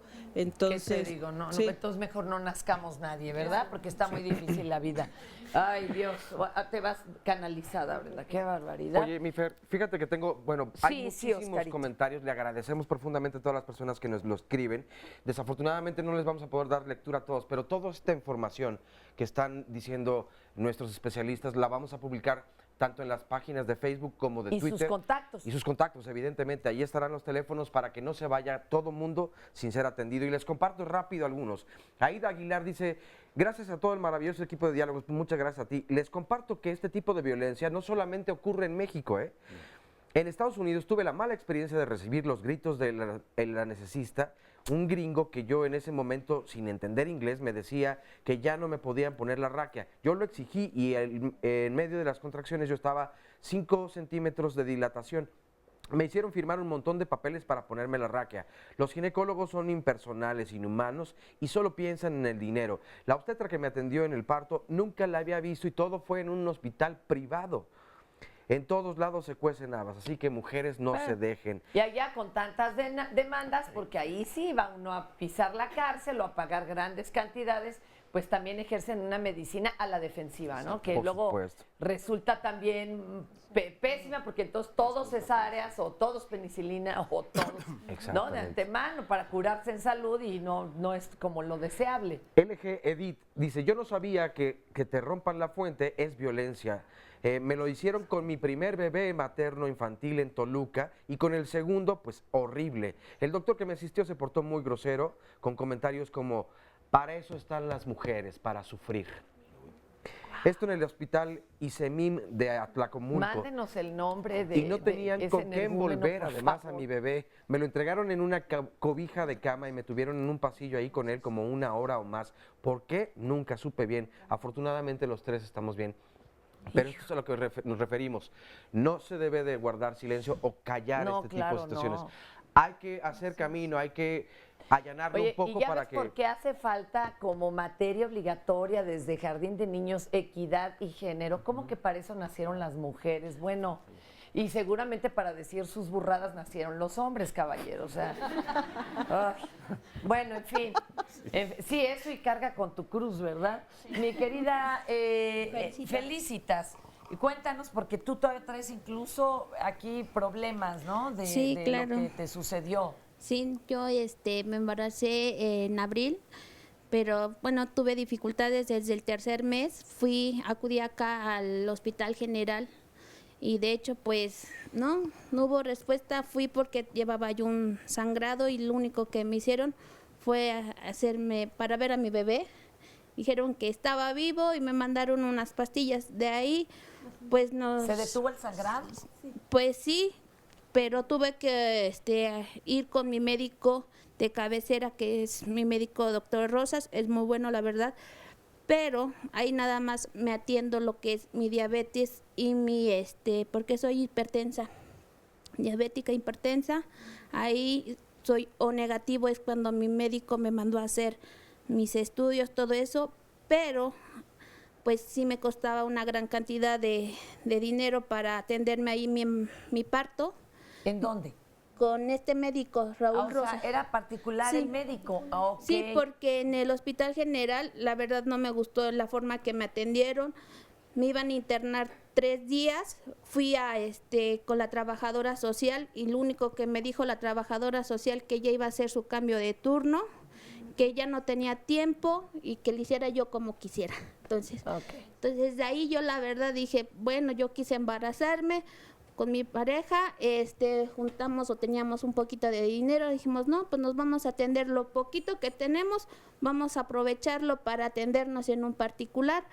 Entonces nos fuimos con el médico particular y me dijo, ¿sabes qué te cobro yo tanto? Vimos otra clínica a donde me iba yo, a donde me alivié, bueno, a donde tuve mi bebé, pero ahí cuando yo ya tenía las 38 semanas. O sea, decidiste hacerlo siempre no con el doctor Rosas, sino en otra clínica por los costos. Sí, los costos. Y cuando llegaste a la segunda clínica, ¿qué pasó? Ahí llegué a las 27 semanas. Ahí me atendió constantemente cada mes y luego fue cada 15 días. Un día antes a mí me comentó el doctor que tenía el cordón enredado, pero tenía dos vueltas. 2 vueltas. Sí, y como venía además de pompis. Sí, de pompis. Pero todavía era muy pronto, ¿no? Pues hay un momento en el giro, ¿no? Que dicen que da de pompis y ya luego regresa. Pero como soy diabética, mi niño venía macrosómico. Muy grande, otra vez, como nos decían. ¿Y qué pasó? ¿Qué decidieron? Entonces de ahí el médico me atendió, estábamos bien y venía con buen pulso, él decía que estaba bien el niño. Entonces llegamos a las 38 semanas, yo llego con él para mi ultrasonido y me dice que viene bien, que viene bien. En la noche yo me empiezo a sentir mal. Entonces, haga de cuenta que él me revisó, en la noche me siento mal. En la mañana yo mi pareja le habla, decidió hablarle, ¿sabe qué, médico? Mi pareja se siente mal, ¿qué hacemos? Y le dice, no, pues que coma comida blanda y le dice, y nos vemos mañana o lo que sea, como se siga sintiendo. Entonces ahí yo me sigo sintiendo mal. El médico decide, mi pareja decide volverle a hablar, no lo localizamos y eso que es particular y todo eso, no lo localizamos, como a la media hora lo localizamos por celular y decide, pues ya vénganse. Yo ya iba con unos dolores, pero yo llego con él y el médico estaba comiendo y me dice, espérame tantito mientras termino de comer. Ahí, entonces yo le digo a mi pareja, ¿cómo es posible si le estamos pagando para que me atienda? Además es una urgencia. Sí, es una urgencia. ¿Y qué sucedió a fin de cuentas? Entonces, porque el tiempo nos come. Sí. Adelante, Felicitas. Bueno, ya cuando decide revisarme, todavía me regaña porque me dice, pues es un parto, vas a tener un bebé, es obvio que tengas los dolores. Y le digo, es que yo siento mi bebé que no se mueve, yo te estoy diciendo que mi pancita está dura. Cuando decide él checarme, hacerme el ultrasonido, dice, ay, mija, tu niño ya no tiene latidos. Se murió. Se murió, ok. Y le digo, ¿cómo es posible? Y me dice, sí, tiene 2 horas que tu niño murió. Ok, ¿han levantado una denuncia? No, ¿Han hecho algo? ¿No? Todavía no hago nada porque pues todavía me siento muy débil. Pero sí, aparte cuando él decide llevarme a otra clínica, porque no me alivia ahí en su clínica, me decide llevarme a otra clínica, me dice, ¿sabes qué? Pues ya para qué nos vamos rápido si tu niño ya murió. A ver, sí, bueno, aquí el doctor hasta, se está tapando el rostro de pena. Adelante, de pena ajena, ¿verdad, doctor? ¿Qué hay que hacer aquí? ¿Qué se le recomienda? Felicitas a su pareja. Que se acerque con nosotros aquí en la Conade, porque es también es institución privada. Sí. Entonces, que se acerque con nosotros. No es solo eso. Decide, bueno, ya me meten a quirófano, me ponen a raquia, el niño como yo estaba grande, a él le dan, yo siento 2 jalones y cuando me lo pido que me lo dejen ver a mi bebé estaba muy rasgado de su piel, su piernita estaba muy rasgada, entre el ingle todo. Mucho lástima. Sí, Mire, mucho a mi le bebé. voy a pedir que antes de irse se pongan de acuerdo con el doctor, pues para que las canalice y además las apoye. Porque pues no podemos permitir que eso siga sucediendo. Adelante con unas llamadas en lo que yo me voy acomodando acá con más testimonios. Susana Ledesma nos dice, mi hija sufrió violencia obstétrica en el hospital del ISSSTE José María Morelos y Pavón. Llegó el día 16 de diciembre al hospital porque tenía un poco de sangrado y mucosidad. Ella tenía 5 meses de embarazo. El médico le dijo que tenía que acudir a su clínica o que esperara hasta que la pudieran atender. Mi yerno la llevó a la clínica. Él salió a comer y me llamó una doctora muy prepotente pidiéndome los ultrasonidos de mi hija porque ya llevaba 3 centímetros de dilatación. Estuvo 2 días sin que se le hiciera nada. Finalmente la trasladaron al hospital 1 de octubre y entiendo los procedimientos de los hospitales públicos, pero lo que no puedo entender es la prepotencia y falta de empatía de los doctores. No pudieron hacer nada por el bebé porque según ellos no la llevamos al hospital a tiempo. Mi bebé tuvo un sufrimiento fetal, nació pero no pudo sobrevivir. Aunque nos quejemos, no le van a devolver la vida a mi bebé. Erika Guerrero Gerardo, del Estado de México, dice, en diciembre de 2015 tuve a mi bebé en el Instituto Mexicano del Seguro Social de Los Reyes La Paz. Sufrí violencia obstétrica por parte del personal administrativo y médico. Por el hecho de ser lesbiana, me querían negar la atención cuando soy esposa de una derechohabiente. Además provocaron que mi bebé naciera antes, diciéndome que venía con un síndrome o deformación. Finalmente mi bebé nació bien. Este otro último comentario es de la Lixma, nos dice, por eso digo yo, parto normal, lo pone entre comillas y lo pregunta, ¿acaso es normal semejante violencia? De cualquier manera, les cortan o desgarran horas con dolor. Yo tuve 2 cesáreas justificadas, la primera por doble circular de cordón y la segunda por parto gemelar y de alto riesgo. A mí me fue muy bien, solo me hicieron tacto un par de veces, solo un médico con absoluto respeto. Únicamente la anestesióloga de la segunda vez me contestó mal porque yo le hacía preguntas sobre los procedimientos. Fue hasta que supo que yo era periodista que le bajó a la prepotencia, ¿verdad? Además de una enfermera que me presionaba para levantarme a caminar después de mi cesárea y aun cuando yo le dedicaba que me mareaba y corría riesgo de caer. Hay que ir a la Plaza de Santo Domingo explicándole que es allá donde se saca todos los papeles chuecos, ¿no? Y sacamos credencial de periodista de algo, ¿no? Oye, y esta última de Espica Mendoza, ¿y qué tal cuando las enfermeras te dicen en el parto, deje de gritar, a la hora de hacer el niño no le dolió, ¿verdad? Te digo que esa es una práctica cotidiana. Araceli, cuéntanos, ya vamos a ir a una pausa, pero tú también sufriste de negligencia, ¿o de qué sufriste tú? Fue violencia ginecobstétrica. ¿Por qué? ¿Qué pasó? Porque desde el principio fueron malos tratos. Ahorita regresamos. Ya desde el principio, malos tratos. Ahorita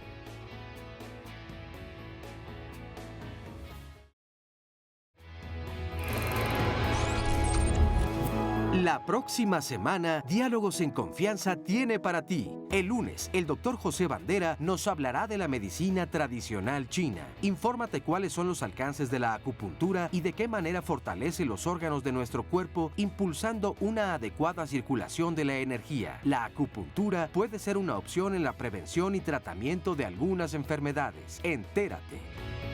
En la educación de los hijos es común que haya familias que confundan la disciplina con la humillación y el temor de educar con la sumisión absoluta. ¿Te suena familiar? Cristina Jauregui te espera este martes con el tema Padres autoritarios y madres tiranas. El miércoles platica con Marisa Escribano acerca de la soledad y la desolación. Para algunas personas, la soledad llega a ser algo devastador, mientras que para otras es un espacio de reflexión. ¿Tú qué has vivido? ¿La soledad o la desolación? El jueves, Fernanda Tapia y los especialistas analizarán el apagón analógico, tema de múltiples opiniones. ¿Cuáles son los beneficios de la señal digital? ¿Cuál es el impacto social y económico del apagón? Infórmate y opina. Finalmente, el viernes, Carmen Muñoz y los expertos nos dirán qué problemas enfrenta la pareja cuando alguno de los dos está infectado del virus de papiloma humano. Lo cierto es que la desinformación puede llevar a la pareja no solo a vivir un ambiente de desconfianza, sino a cancelar su vida sexual. Si quieres asistir a alguno de los programas, solo marca al 5341-4435 o envíanos un mensaje a nuestras redes sociales y te reservamos un lugar en el estudio. Recuerda que Diálogos en Confianza se preocupa por tu bienestar. Este es el Centro de Investigación Materno-Infantil de Grupo GEN, conocido por todos como CIMIGEN. Lo que nos distingue aquí en CIMIGEN es precisamente un modelo en donde tenemos que las enfermeras especialistas perinatales y enfermeras que están en una capacitación para llegar a este nivel de conocimientos son precisamente las que otorgan la atención directa al paciente. Dan la consulta, atienden las urgencias, atienden y evalúan a las pacientes que van a entrar a su trabajo de parto, que están desencadenando un trabajo de parto. Y en realidad nuestros ginecobstetras entran en un segundo plano como especialistas a quienes se les solicita una interconsulta, quienes van a evaluar un caso que consideran ellas necesita la evaluación del médico. La idea de todo esto es que el parto, la experiencia del parto que ellas vayan a tener, sea un parto, lo que hoy en día se conoce como un parto humanizado. No que un procedimiento quirúrgico no sea humanizado, sino simplemente es buscar que la paciente tenga una experiencia más grata, más en relación con su propio cuerpo, en una conexión con su hijo o hija. Así también involucrar a la pareja dentro de todo este modelo y toda esta experiencia. La mayoría de nuestras enfermeras, pues casi todas ya son enfermeras perinatales. Tenemos, digo casi todas porque tenemos gente en formación que vienen de la Escuela Nacional de Enfermería y Obstetricia de la UNAM. Y pues todas ellas están en un entrenamiento muy estricto, muy bien protocolizado, que ya lleva varios años. Tenemos áreas donde pueden estar caminando, donde pueden estar realizando cierta actividad y no estancarse en la cama, en donde no ayuda o no favorece que el trabajo de parto se dé de manera favorable. La idea es que también la cantidad de intervenciones que nosotros hacemos es mantenerlas al mínimo en cuanto a lo que son las exploraciones o las revisiones, los tactos vaginales que pueden llegar a ser muy molestos. La otra es, sí tenemos que guardar nuestros cuidados de mantener un registro de la frecuencia cardíaca fetal, de la actividad uterina, mantenerlas con ciertos movimientos porque esto ayuda no nada más a su circulación, sino que el trabajo de parto se incremente.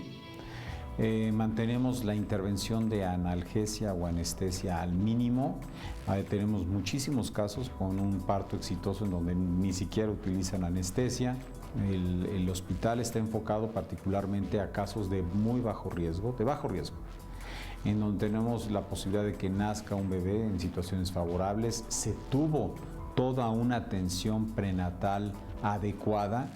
Por la verdad, las cosas que hemos llegado a tener urgencias en donde son pacientes que no las conocemos, que no llevaron un buen seguimiento de su embarazo y pueden llegar con una complicación seria aquí al hospital.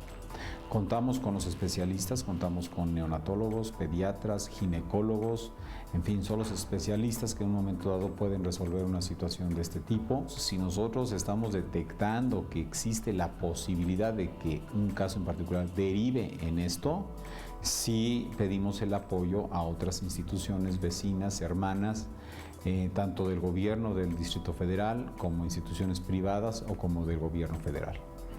Y esto pues nos da un cierto margen de respuesta para nuestras pacientes y mantener a nuestra población a salvo, o sea, que sea seguro su tratamiento, su manejo y que sepan que siempre estamos conscientes de su estado de salud. Qué interesante para que se vea el otro rostro. También se puede hacer partos de otra forma más humanizada. Y seguimos con la violencia obstétrica. Araceli, cuéntanos de forma un poco más compacta, pero sí tu experiencia, por favor. Yo creo que hay que diferenciar entre lo que es la violencia ginecobstétrica con la negligencia médica o las complicaciones, ¿no? De acuerdo. Pero si se toma en cuenta lo primero, se pueden evitar muchas cosas, muchos problemas. En mi caso, yo llego para atenderme para la evolución de mi embarazo. Por la sintomatología que presento, la doctora me pide estudios urgentes. El coordinador del servicio lo niega porque dice que es nada más un embarazo, que no lo amerita. Entonces pasa el tiempo, solamente me medican. Mis estudios de prueba de embarazo me los dan días después. Entonces yo sigo con mi sintomatología, con más complicaciones. Regreso otra vez a mi clínica.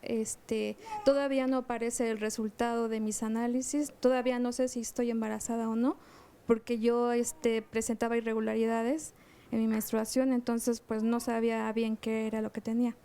Entonces la doctora que me atiende en esa ocasión me dice que pues si no quería estar embarazada, pues que no me quejara, que por qué me estoy quejando por lo que siento, ¿no? Que bueno, estoy embarazada y que es obvio que yo voy a tener ese tipo de problemas. Bueno, me dan cita dentro de una semana para mis estudios, saber qué es lo que tengo. En el transcurso de ese tiempo presento una hemorragia, llego al servicio de urgencias, me dicen que necesito un legrado, que porque presento un aborto incompleto, me lo realizan. Bueno, para esto, antes de que me le intervinieran, yo hablé con la doctora y le dije que sí era necesario el legrado porque yo ni siquiera sabía si estaba embarazada o no. Entonces lo que ella me comenta es que de manera grosera y prepotente, que si no quería que se me hiciera tal procedimiento, que entonces para qué les hacía perder el tiempo. Y como yo había firmado el consentimiento, pues entonces pues se me interviene, ¿no? Okay. Entonces en ese momento uno no sabe qué hacer. Uno está en sus manos, uno no sabe si exigir o dejar que ellos intervengan y que ellos actúan como, se supone que son profesionales y que ellos deben de saber, ¿no? Entonces, bueno, me intervienen, me hacen un legrado, pues todo lo que sucede, ¿no? El dolor de perder un hijo, ¿no? Porque era el primero que tenía. Regreso a mi casa.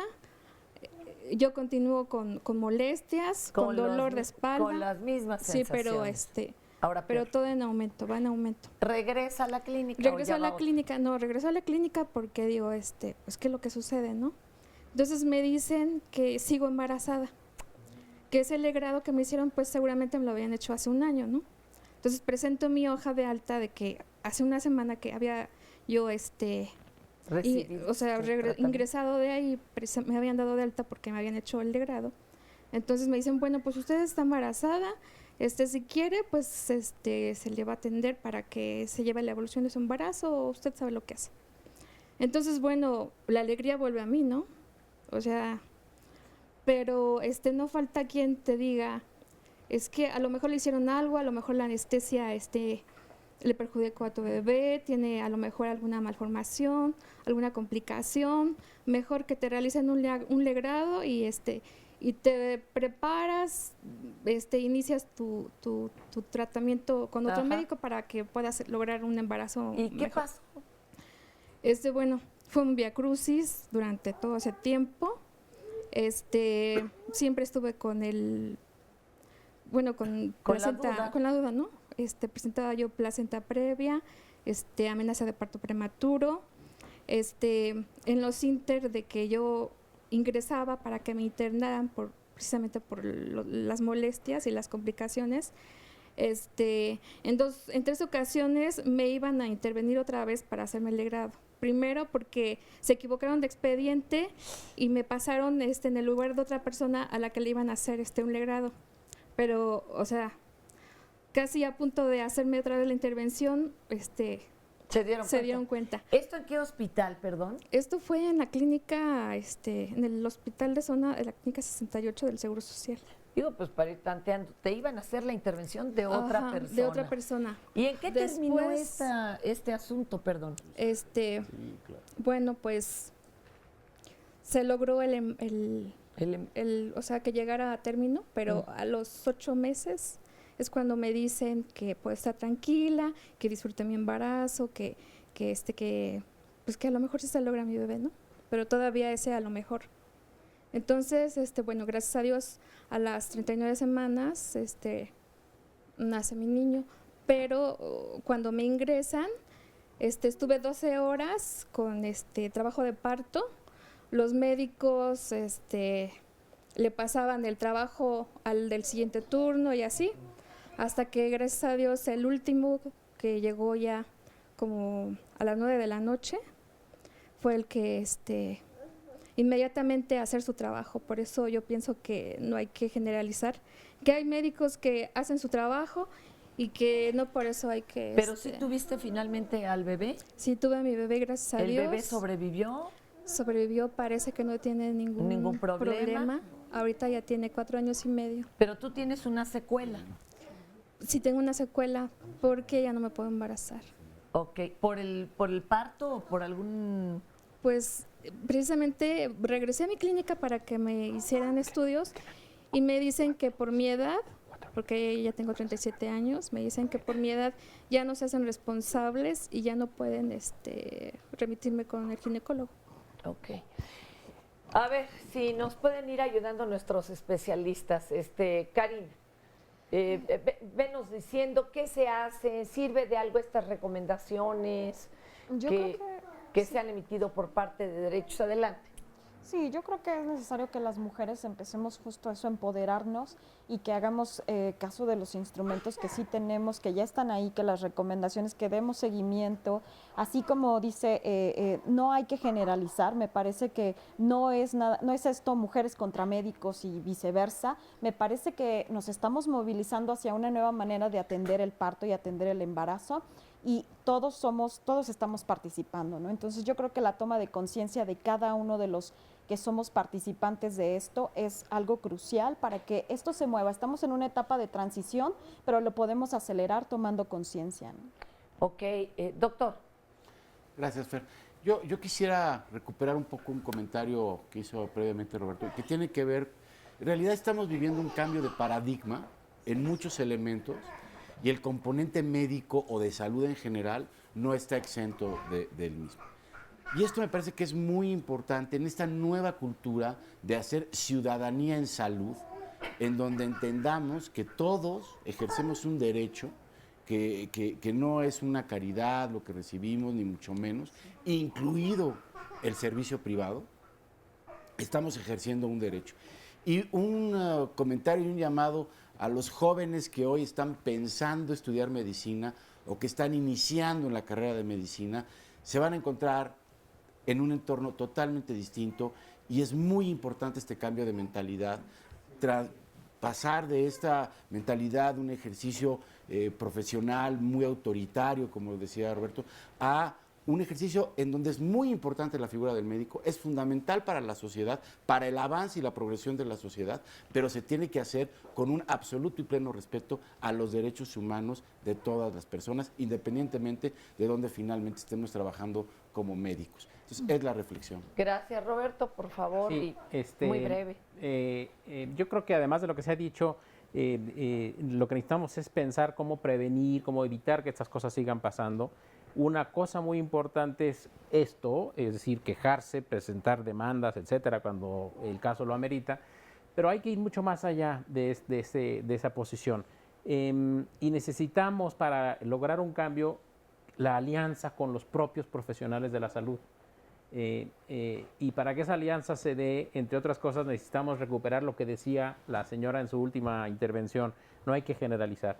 Hay de todo. Hay médicos, ya escuchamos testimonios bárbaros, salvajes, pero hay muchos muy buenas gentes, profesionales, hombres y mujeres, en los dos casos.